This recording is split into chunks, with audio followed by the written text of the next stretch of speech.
আজকে আপনাদের সাথে মটরশুঁটি কিভাবে সংরক্ষণ করব সেই ভিডিওটা শেয়ার করছি।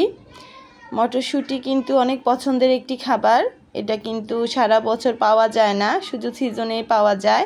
তাই সিজনে কিভাবে মটরশুঁটি সংরক্ষণ করে রাখলে এর স্বাদ ভালো থাকবে, টেস্ট একটুও নষ্ট হবে না, সেভাবেই আমি মটরশুঁটিটা সংরক্ষণ করছি। প্রথমে প্যান খুব ভালো করে গরম করে নিব, তারপরে দিয়ে দিয়েছি 1 টেবিল চামচ সয়াবিন তেল। তেল কিন্তু বেশি দিব না, শুধু 1 টেবিল চামচ দিয়েছি।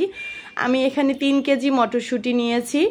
তারপর মটরশুঁটিগুলো পরিষ্কার করে ধুয়ে নিয়েছি, আগেই ধুয়ে একটা চালনিতে পানি ঝরিয়ে নিয়েছি। তারপর মটরশুঁটিগুলো আমি এখানে দিয়ে দিয়েছি। এখন অনবরত মটরশুঁটিগুলো নাড়তে থাকবো।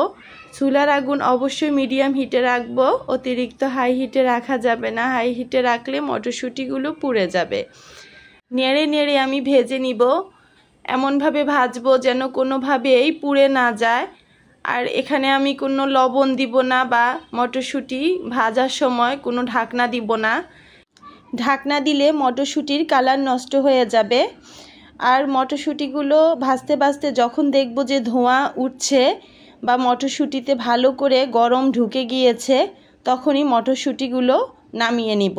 আর অতিরিক্ত ভাজার দরকার নাই, যেহেতু আমি এটা ঠান্ডা করে বক্সে করে ডিপ ফ্রিজে রেখে দিব, সেজন্য মটরশুঁটিগুলো অতিরিক্ত ভাজার দরকার নেই। আমার মটরশুঁটিগুলো ভালো করে গরম হয়ে গিয়েছে, দেখতে পাচ্ছেন আপনারা, হালকা ধোঁয়া উঠছে।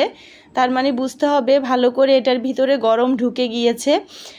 আমরা কিন্তু সারা বছর এই মটরশুঁটিটা পাওয়া যায় না। ক্যাপসিকাম, মটরশুঁটি এগুলো যখন তখন হাতের কাছে পাওয়া যায় না।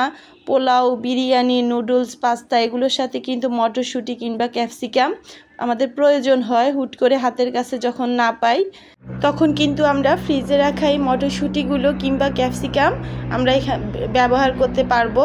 এইভাবে রাখলে কিন্তু মোটেও টেস্ট নষ্ট হয় না। আমি কিন্তু একইভাবে মটরশুঁটিও রাখি।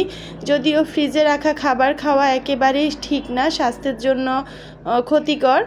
তো কিছু খাবার আছে যে আসলে রাখার প্রয়োজন পড়ে, যেমন আমি মটরশুঁটি আর ক্যাপসিকামটাই রাখি, অন্য জিনিস রাখি না ওইভাবে। টাটকা খাবার খাওয়াই ভালো, শাকসবজি টাটকা খাবার খাওয়াই ভালো।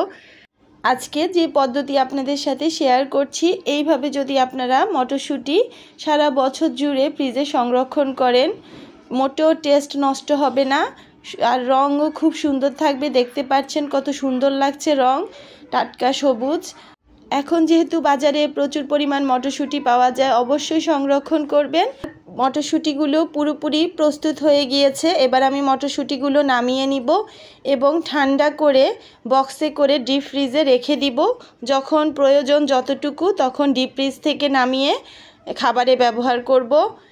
এইভাবে ডিপ ফ্রিজে রেখে সারা বছর মটরশুঁটি সংরক্ষণ করলে এর টেস্ট খুব ভালো থাকে। আশা করি ভিডিওটি আপনাদের অনেক ভালো লেগেছে। সবাই সংরক্ষণ করবেন এবং কেমন ফলাফল পেয়েছেন জানাবেন। আমি এইভাবে সংরক্ষণ করে অনেক বেশি উপকৃত হয়েছি, তাই আপনাদের সাথে ভিডিওটি শেয়ার করলাম। আজকের ভিডিও ভালো লেগে থাকলে বেশি বেশি করে শেয়ার করে দিবেন। আজকের জন্য এখানেই বিদায় নিচ্ছি। ধন্যবাদ সবাইকে।